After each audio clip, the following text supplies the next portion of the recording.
So today I'm joined by Caragh Bennet Bridgwood, who is the founder and CEO of ZENA. Welcome. ZENA is a non-profit organization based in Texas. We're going to get to that in a bit, which equips female entrepreneurs to drive change against extreme poverty and gender inequality. The ZENA brand equips women in rural communities with the tools they need to start their own businesses, mainly debt-free access to skills and capital. Awarded the title of NatWest's Top 100 Women in Social Enterprise in 2022, Caragh is a pioneer of inciting social change and a constant advocate for women's rights.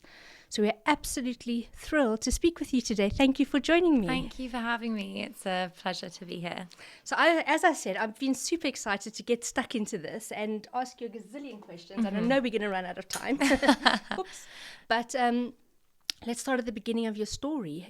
What would you say is the beginning? Where did it all start? I think for me, the beginning of my story with ZENA, the organization that I run now, started actually in my final year at university. And as part of my university degree, I did geography at Oxford, and I was really interested in post-colonial feminist development studies. So the understanding that so much, I think I've always had a real interest and passion for people involved in transformation work. And I think through all of the reading and learning more about the impacts of colonialization and the impacts of sometimes how the best intentioned interventions can sometimes have adverse outcomes, I was struck by it, and I decided to just, really follow that curiosity, and ended up writing my dissertation on a women's empowerment organization in rural Uganda, and basically interrogated this understanding of what is empowerment and who gets to define what empowerment is for women living, on the margins, and who is defining that for them. And the question ended up being what would happen if women themselves are defining what empowerment means for them? So that was the beginning. That was kind of where the questions all started. And I went out to Uganda for kind of a 6-week research period where we were running interviews and focus groups and just running surveys and really trying to get to the bottom of kind of hearing women's stories, hearing girls' stories, learning and listening to the experience of those in these communities who are experiencing the complexities and challenges of living in extreme poverty with just a massive degree of gender inequality. And I really loved the opportunity to hear from the women and listen to what they had to say about what their vision was for their community. So that was where it all started for me. It's fascinating. I think we can unpack just that.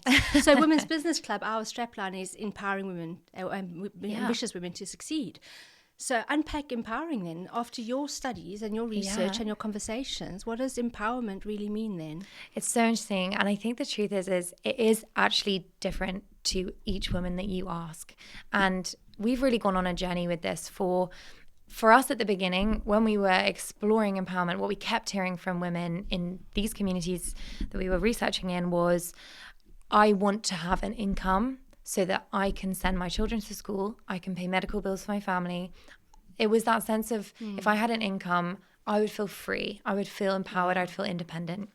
And as we've kind of continued, we've had continuation of iterations of that, where for one woman, she'll come to our program and she'll say, actually, for me, the priority is I want to be able to build a house. And for her, maybe her priority isn't maybe having the income, but for her, empowerment looks like building a house so she can move out from underneath her parents and live in her own space. And that for her is what empowerment looks like. And for some women, there's actually a journey of discovery that we have the privilege of going on with them while they, I guess, come to their own understanding of, well, what does empowerment mean to me? Wow. And I think everyone probably has a different answer to that question. But the context that we work in Uganda, the challenges that women are facing are extraordinary. The women in our community, it's the highest rate of poverty in the country. The Busoga district has come out once again as one of the highest regions. And it also has over 50% of women in this region are experiencing gender-based violence on a regular basis. Really? That high? That high. Wow. And it has the second highest rate of vulnerability to human trafficking in the country as well. And so the challenges are extraordinary. And so I think for us, the work that we do is about seeing women in their community be able to change the story in their community. They're not the beneficiaries, they are the benefactors, and they're not only creating empowerment for themselves, but for their communities and their families. So when you were speaking about empowerment, the impression I had was, single women. So were you speaking in the context of single women or married women, or do women, even when married, still want to be empowered to provide themselves? Oh my goodness. In our context, absolutely. It's so crucial. The cultural landscape that we are working in, polygamy is very much widespread. So you will have a situation where women might be the second or the third wife. And in that case, it is really important that women continue to have a way of supporting her and her family, her children. So is she responsible for herself and her children if she's in that marriage? I think there's a lot of uncertainty. And for a lot of the women that we work with, married, unmarried, widowed, separated, their relationship status doesn't actually play a part in how financially independent they are. And so for all of them, having an income that they can call their own, that they have, they're increasing their decision-making power in the home is so powerful for them. And even, the access to jobs in Kamuli is limited. And so you will often have a situation where maybe the men in the family are moving to the cities to try and find employment elsewhere. What that does mean is that the women are left in the rural communities supporting their families. They have to fend for themselves. Yeah, and they do a fantastic job of it. But for us at ZENA, our priority is to try and help them get what they need to do what they're wanting to do. It's fascinating. It's hard to comprehend because it's just so far from our reality here in the UK. Definitely. So would you say that, I know you said empowerment means something different for each woman.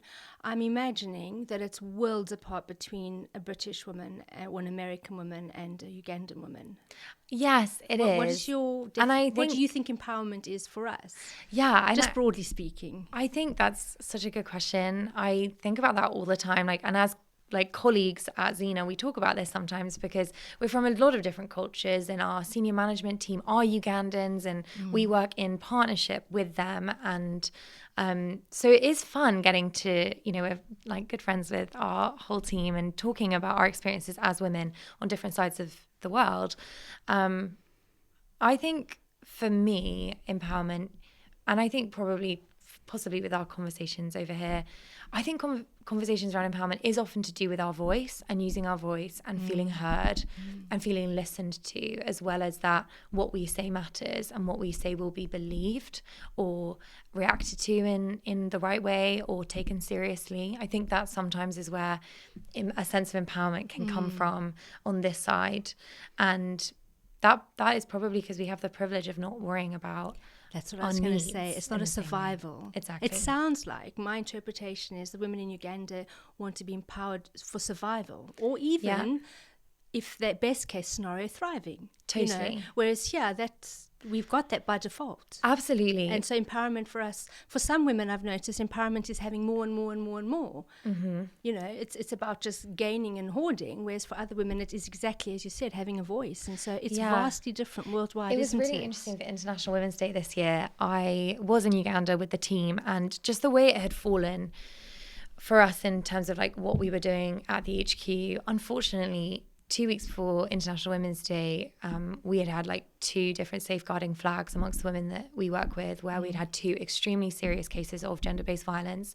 We had a woman sat in our office with a broken jaw on the week of International Women's Day from just gender-based violence in her home, domestic violence. And it was interesting for me, the social media narrative is often around I think girl power and women's empowerment narratives over here can feel softer. They are so needed and they are so important. But I was struck by some of the content I was seeing on social media around women's empowerment and International Women's Day. And, we were dealing with, women's empowerment is not an added optional extra for the women that we work with. It is life or death. Yeah. And that really struck me that week, where I'm kind of on LinkedIn seeing all this about like maternity pay or flexible working. And that is so important and so needed. So don't mishear me, but it was a stark gulf between the issues that women on the other side of the world are facing. And I know women in our country face that every day too. But I think, it can feel like that gulf of the spectrum of inequalities and injustice is vast. It's vast, yeah. One seems to be more life and death, and one seems to be more for more comfort. Yeah. How can I be more comfortable as a woman? Whereas these women are like, how can I survive and come out of this unscathed? Wow, it's hard to comprehend, you know, because it's so vastly different. Now let's talk about ZENA. So you went to university, you did this amazing study on empowerment, and you had this passion. How did you go from there to ZENA? So we, the conversations with the women, I guess, created this real curiosity to answer the question, what would happen if women had the money to start these businesses that they're wanting to start for themselves? And for us, we were really passionate about partnership rather than power hierarchies that often come through charity. And so we thought employment seems like the best way to get women into money into the hands of these women. And we were, I was 21, 22 at the time. And so business and employment, I guess we were just young. And so we did what we kind of had within our scope, which was, I was pretty sure that my friends would buy jewelry if we could make some. And so we started on this journey of creating like nice jewelry that I thought our friends would buy. And we started in my final year of uni. My co-founder, Lauren, was full-time in Uganda at that point. She was, oh my goodness, like hitchhiking around the country trying to find our like first location and meeting with local artisans to work out how we could find sustainably crafted methods to use to create jewelry. And we came across like the heritage craft of Ankoli cattle horn production. And in Uganda, they have the most extraordinary horns on these Ankoli cows. They grow up to about 4 foot, 5 foot long. Is that what you're wearing now? Yes, always.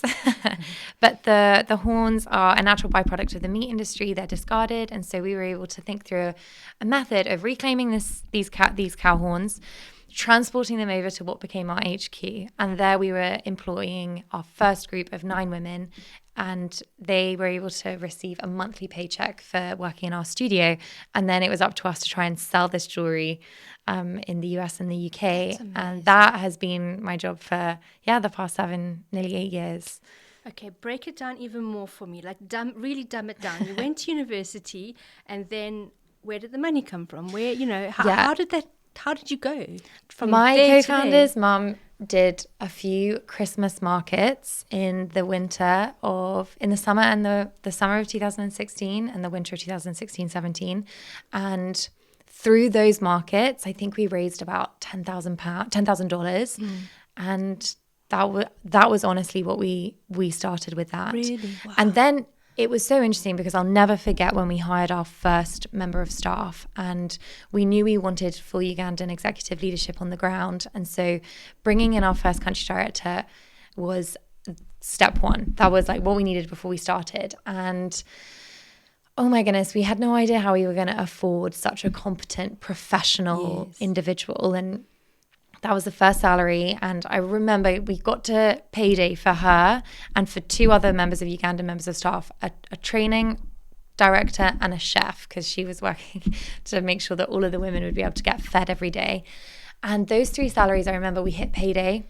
We paid those salaries and I breathed a sigh of relief. I thought, okay, we did it. We paid. And then I knew it was coming, but I think the second we paid it, I experienced that first feeling of fear for the reality that, okay, we have to hit payday now every month. Yes. And it's one of the scariest parts of running a business, I find. Absolutely. That payday cycle. It's no longer your own payday to pay your bills. It's like, now you're responsible for paying other people. Absolutely. It's so much worse. It's just a huge privilege and a massive responsibility. And I was pretty young doing this. So it just, it was very formative. And I think that the fear just brings on the hustle, because once we had those guys on payroll, Lauren and I were all in flat out. Like it was, we lived, breathed, dreamt it. And and then we did a few events. We flew over to Lauren's home in Houston and That was where we originally incorporated the organization. All of our work's in Uganda, but we originally incorporated in Texas. And we were running charity events and fundraising and talking to absolutely anyone who would take a meeting with us, and then came over and did the same here and registered a charity here in the UK. And then we're able to really work hard on the fundraising over this side as well. So we were then able to launch we brought in our first cohort of 9 women in the February of 2017. And that was it. Then they were on payroll, and each of those women had a business dream. The way it works for these women is basically, so for example, one of the women, Sandra, she wanted to start a hair salon. She knew how much she needed for this hair salon, and therefore we were able to work out, okay, this is the salary that we can provide for working at ZENA.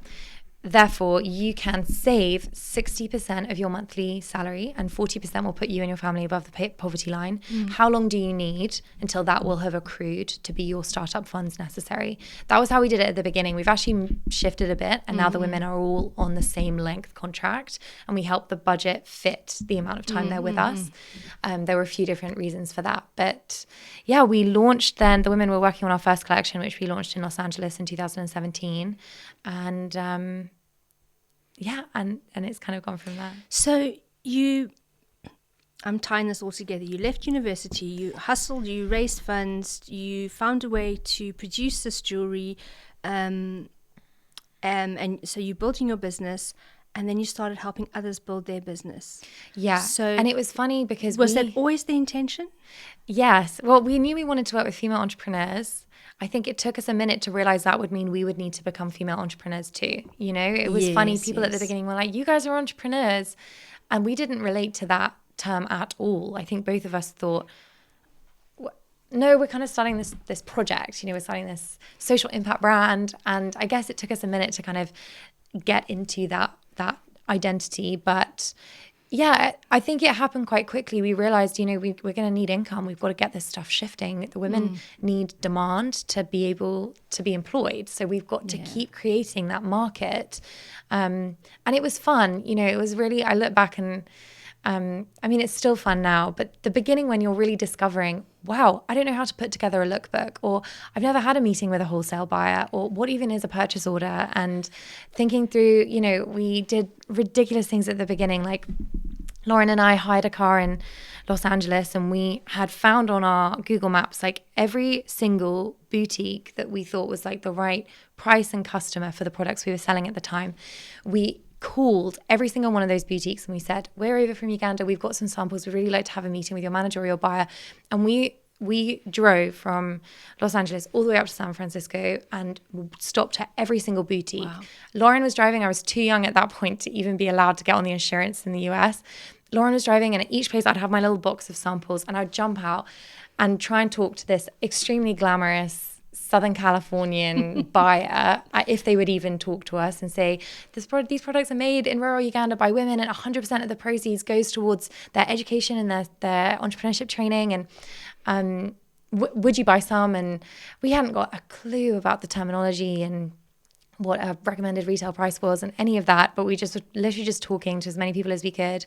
We stopped at over 100 boutiques that trip. It was exhausting, but we got our first 3 retailers. And you know what? Right up until COVID, those 3 retailers ended up, between them, represented a third of our US revenue. So I was like, that was a huge deal for us. And I think we learned. We had a million people tell us no, and a couple of people tell us yes. And that really began the journey. Then we were accepted onto a accelerator program with the Council of Fashion Designers of America, which was a massive breakthrough moment for us. So then we were over in New York for a 6-month period, and that was what led to us getting our retail opportunity with Bloomingdale's and Diane von Furstenberg. So that was then amazing, seeing these products that we know that have been made by women in rural Kamuli in Busoga region, Uganda, on the shelf in Bloomingdale's. It was in the front window on the flagship store in New York. That's incredible. You must have felt so proud, because you can see the backstory. You can see, you know, where everything comes from. And the ladies must have felt so proud. Yes. I mean, that was really the thing. It was about celebrating and recognizing the women behind the work and recognizing their craftsmanship as worthy of being on these shelves next to designer brands. And for them, it was a huge achievement. And yeah, the Bloomingdale's team we got to work with were fantastic, and they allowed us to put stories of the women and that's what I was going to ask women you. all around. And so they did this big display, and yeah, amazing to see those stories elevated at that level. And so in your journey up to today, have you ever had a panic moment when you didn't want to do it anymore or didn't feel you could do it anymore? Oh my gosh, so many. We've had a couple of really dark moments. We've had a lot of panic moments. I mean, I think we probably have panic moments once a week. There's always a cash flow question. There's always a fire you've got to fight. And I definitely learned along the way that actually when there are fires to fight, that isn't that you're not doing your job. That is just your job. Your job is to fight the fires. Yeah. That's why you're there. Yeah. And that was encouraging. We've had so many moments where I've been like, it will be a miracle if we get through this. And time and again, the money's come in, or we had the right opportunity at the right time. But yeah, there have been significant moments of really having to examine what our bottom line is and what our why is. Because for us as a social impact brand, we're actually first and foremost a nonprofit, a charity.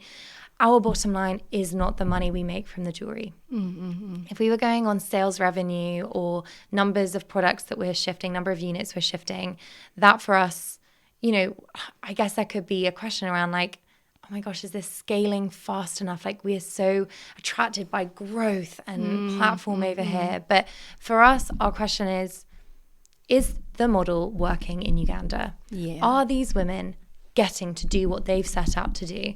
If the answer is yes, then it's all worth it. And so our like bottom line has really shifted in terms of like, now we just have a very close relationship with the data on the ground, qualitative data telling us, giving us that feedback all the time. Like, how do we need to change the literacy program to make sure that that is working and serving more people? How do we need to change our pastoral care program? Like, do we need more gender-based violence support? Do we need better feminine hygiene lessons? Like, how can we be thinking through better health and safety in the studio? Or how do we think through our post like graduation alumni support? And that is what keeps us going, because the stories of the women out there, and I know you're going to be speaking to Salima. Yes, I'm looking forward to that. The stories of success where women have gone on to hire people who are now putting their kids in school, or their businesses have been like, we actually had another woman on our program just last week. She was recognized as one of the 100 top entrepreneurs in Uganda. Unbelievable. We didn't have a clue that she had been selected for that, but she started a juice factory, and her juice is being distributed now across not only the district but in other districts as well. And that is a huge achievement for a woman who before this program had not been able to use a laptop or had no access to any form of like literacy training and digital education. And for her to be now operating at that level is so inspiring. So they are the kind of why that keeps the show on the road, really. Gosh, it's incredible. I think sometimes even when you're in it, you can become a bit familiar, but hearing it from my side, it's mind-blowing. You're running an entire business and an entire social enterprise. It seems like you have to do both to be effective. That's two things. You're not only smashing it with one thing, you're smashing it with two things. Aww. It's incredible, absolutely incredible. Well, I don't know, but it kind of has been, a lot of people along the way has told us it's not going to work because it is both things. But I think for us, we're just trying to go slowly and show, it is working. It is working, absolutely. You're making such a difference. And one thing that's really exciting actually at the moment is where the market is growing the most for us, for our sales of our jewelry, is actually in Uganda. And that for me is exciting because that charts a future of full Ugandan leadership. Like if we could actually have a significant amount of the funding for the business and the organization coming from within Uganda, that means the team can fully run this thing, and it would be able to be under full Ugandan leadership, which for us would be, the dream. And do you ever see yourself planting this in other countries, in other poverty-stricken locations? We would love to think through a satellite opportunity, and I think for us at the moment, at the beginning when we started, that was actually one of the big things we were like running towards that. And it's definitely still a dream. But along the way, I think, and actually during the COVID pandemic for us, it was a difficult time. That was one of our darkest moments where we thought, okay, I'm not sure if we're going to make it out of this. It was a real fight for us. But what we had to kind of shift in that season was actually we have to have a value on small things done well. And I think our own ambition can get tangled up in these huge, grandiose visions where like the growth is almost our measure of success. But for us, we had to reframe the narrative, and we just thought, what a privilege to get the opportunity to work for just these 25 women a year. And on these 25 women a year, to do this small and well and with excellence in everything that we do, that is our priority. And so we are actually at the moment, just last week, 2 weeks ago, we broke ground on our construction project to grow our HQ in Kamuli in Uganda. We're so excited. It's been in the plans, and we've been poring over these architectural designs for nearly a year now. And fundraising this campus has been a huge, huge project, but it's amazing that we're going to be seeing that. And that will allow us to increase our capacity in our community, for which there is enormous demand. We only have space for 25, and even that's a real push in our HQ at the moment. And we had over 500 women come to interview in December for those 25 places. And no, we need to do better. We want to provide this for more of the community. And so that's our project at the moment. That's incredible. And I just want to reiterate what you said. It's just so important, that small done well. I think it could be very undervalued by many, women watching or reading, small done well. We always think we haven't made it until we've got the numbers, or 100%. And yet we can just, lose quality or, do a really bad job. In our case, it's membership. We could have gazillion members and not serve anyone well, or we could have a handful of members and really serve them well. But we would be looked down upon if we had a small membership as opposed, you know what I mean? And it's just like you have to kind of get out of that way of thinking, don't you? Yeah, 100%. And one thing I really thought about was, oh my goodness, and for business, it's always about cash flow. And for my the girls in my life who are running businesses and we are talking to each other the entire time, we're always thinking what's our runtime? How many months out are we? It's always like that race against the clock with the time, with the bank. And for me, I remember a really important moment of realizing, what is the point of always just fighting for the future if it's not actually worth it today? Because those days I'm fighting for in the next 6 months' time are the same value of the days I have today. And so how can I make sure that the existence of this entity today is valuable? Because what is the point in me fighting for it to continue if it's not doing what I need it to do today? And for us, that has to be a continued commitment, no nonsense, that the impact is working. Wow. It's powerful. And so I think with business, and even for the women that are graduates who are also entrepreneurs, and hearing their stories and learning from them, we have to make sure that we're both enjoying the journey, that the journey is worth it for us, that therefore it is worth continuing it. For them, it's are the margins in place to make this worth it today?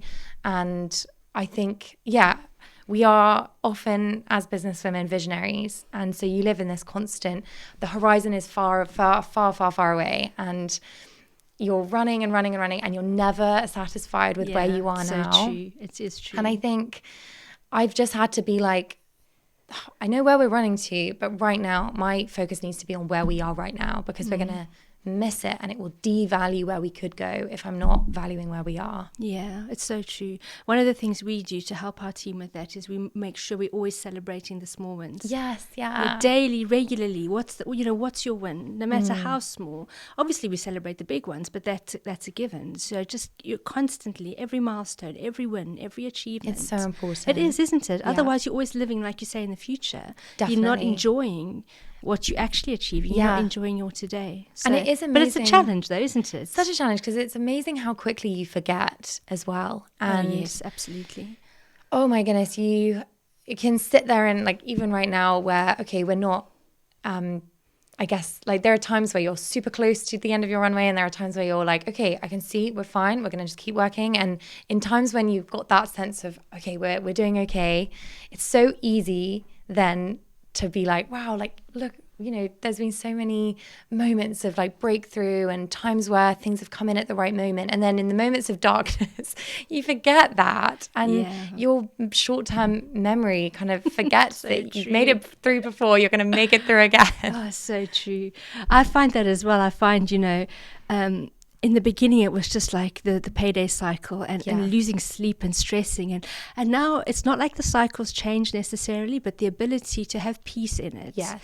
And just say, I'm not going to let this stress me out. Definitely. It's worked out every month for the past 11 years. Why? You know what I mean? And 100%. you don't know how. Yeah. You don't know what's going to happen differently, but you've got to learn to walk in peace, don't Yes, you? you do. Otherwise, you'd make yourself ill from stress. 100%. Yeah. And I remember that as well when I was finishing. I mean, it was still my final year at uni when we brought in those first members of staff. And I remember staring at the ceiling thinking, I don't know how I'm ever going to get out of this feeling of anxiety. And especially because I was like mapping this through in my mind.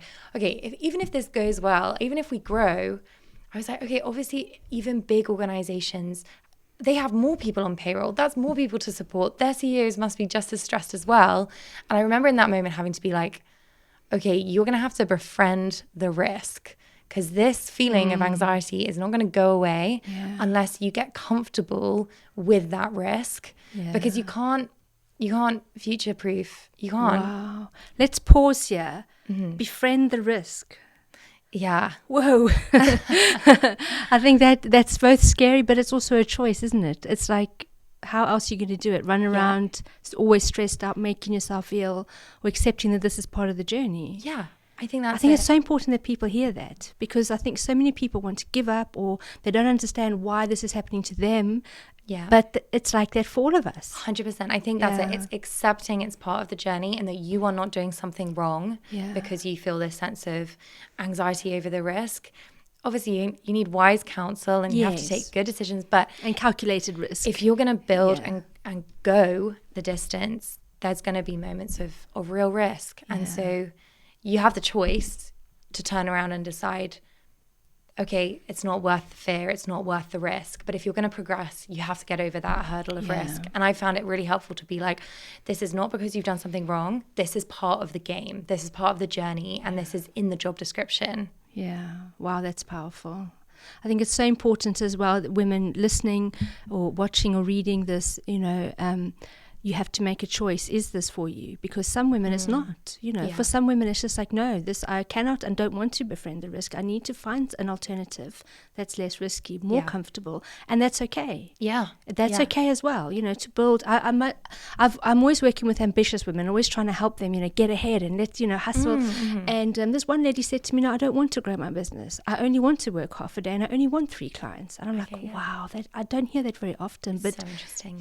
But that's right for her. Totally. And so it's good to make that decision and recognize that you do have the choice. You don't have to be stuck in this hustle. You don't have to 100%. Be trapped in it. But what you're saying is you intentionally made that choice. I'm going to befriend the risk. Yeah. This is part of it and this is what I want. Absolutely. But for some people, they need to say, no, I don't want that, and then choose to change things. And that's empowerment, right? Exactly. That's actually empowerment. Just exactly. Yeah. Having that personal ability to say, this is what I want for my life. Yeah, and then you build that accordingly. Yeah.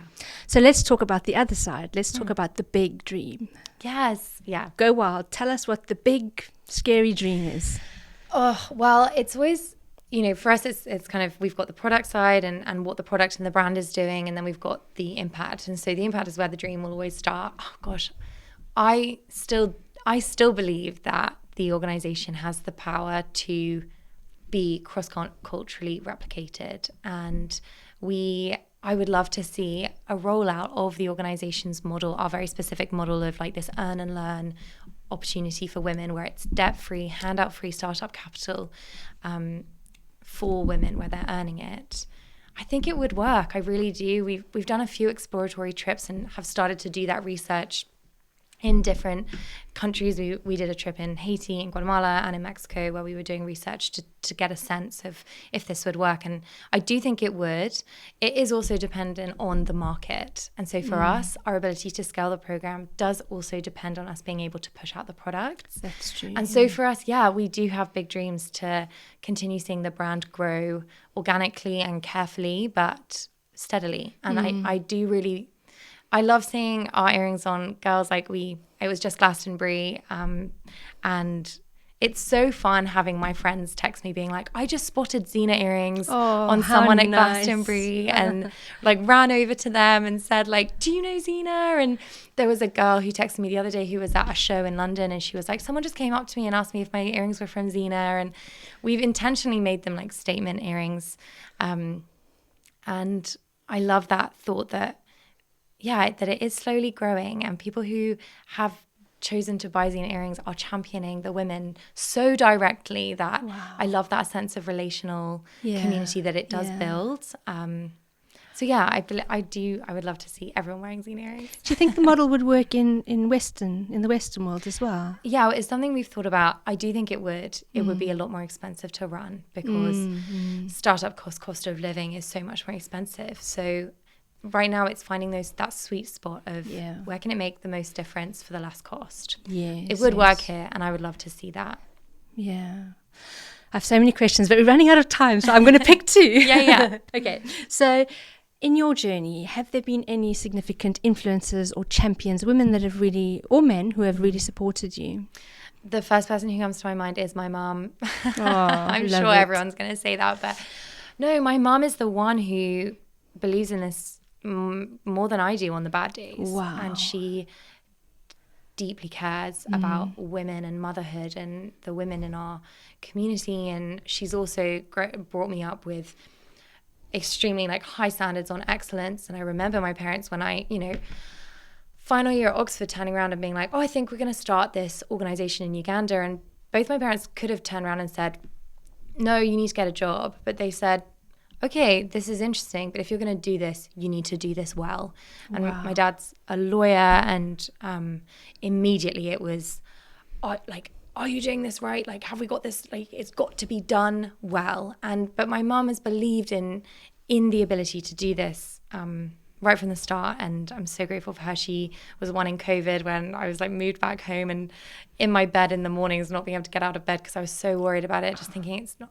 Everything we've worked for is gone. Like the wholesalers that we had achieved, cut our orders and that kind of thing. And I was watching it just fall apart in front of me. But my mum was like, "You got to get out of bed. You got to fight. You got to get up. Got to go." And so she's the best. But the other person is my co-founder, Lauren. She and I have always been equal partners in this, co-CEOs, co-founders, and it's an amazing thing to have grown up with someone in a business. We, at one point, we were like living out of suitcases around friends' apartments where they would let us stay in California or New York or here in London.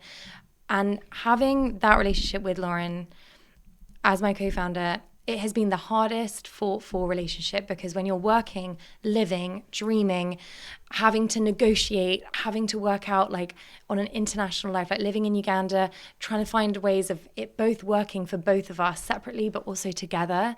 The conversations around just like relational management and teamwork have been some of the most formational of my life. And I still say, like, if ZENA stopped tomorrow, honestly, one of the things I would feel the most proud of and thankful for is my relationship with Lauren, my co-founder. And not all co-founder relationships work, but I think when they are fought for and done well, the strength it gives us as a team is extraordinary. Like, we go in front of our board and we'll have different ideas to pitch them, and between the two of us, we'll have already had to like dissect that and negotiate around that and argue around that point. And because I guess between the two of us, we're having to get it through each other first, it means we are often very united then when it comes to things externally. And I am grateful every day for the opportunity to work with someone. I would not be able to do this as a one, I don't think. Is it similar to a marriage? Have you had a honeymoon period and then a period where you wanted to kill each other and get divorced? And have you had any of that? Yes.